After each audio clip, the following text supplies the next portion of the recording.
I seen a documentary of Manny wearing a hat like that. It stuck with me, yeah. I thought it was very... you see, in my day when they were showing professors or ancient people, you know, they always had these type of hats coming down off them, or big pointed hats, or, you know, so I thought that was what poets would wear, I presume, you know. I made it out of clay, and then it's made into they make a mould, and then they make a wax, and then I work on the wax, and I bring the wax back and get it done. And was it difficult to include the hat, include the glasses when you were making the... Well, the hat's automatically on it. The glasses are a problem. You know, the glasses are a problem. You know, things like that are a problem. Beards are problems. You know, it can command the whole thing. A beard can command the whole object. You know. Yeah. And you see, what you're trying to do when you're trying to make a piece of sculpture is, like that, you're trying to get the person's soul, the image, what they are. You're trying to get why he's looking like that. You know, that type. You're trying to get this type of element into it that when you look at it, say, oh, that man is very happy, or that man is one, or this, you know what I mean? And in the O'Casey one, what were you trying to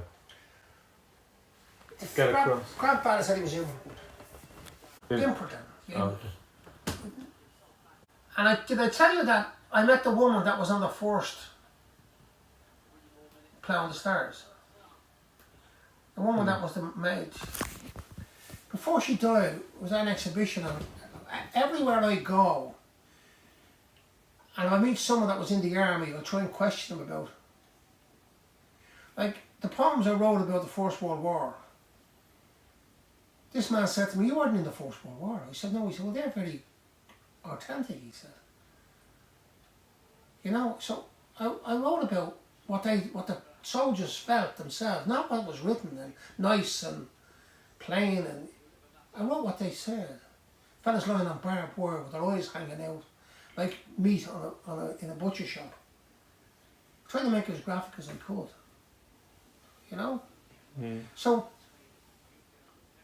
as I say about your woman, I met this woman, and she said, oh yeah, I said, oh yeah. She said, I was in the Abbey. I said, oh, why? I said, how long were you there? Oh, she says, I said, did you ever meet O'Casey, did you?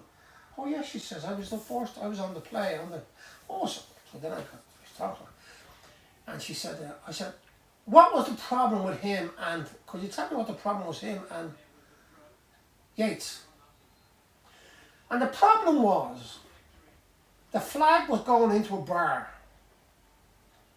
Right, the flag, green, white and orange, remember? Goes into the bar. And not alone that being an insult, but a prostitute put her hands on it. And he wasn't going to have that at all. And Lady Gregory got in between them. And Gregory said, Yeats said, I don't accept this. She said, well, we'll see what happens, you know. And he said, well, it's on your head, it's not on my, I want this known.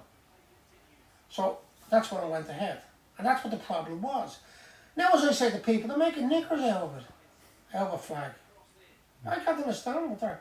And so O'Casey was well ahead of his time. You know? And she said, I turned around. I said, what was it like on the night? She said, I turned around. He said, the curtain was on fire. I said to Barry, pull them curtains down, they're on fire. Barry Fitzgerald, and he pulled them down. She told me all that. And she told me that Yeats was very domineering. O'Casey wanted what was in the play. He thought it was relevant, and it was relevant. You know? O'Casey then is somebody that you admired. Oh yeah.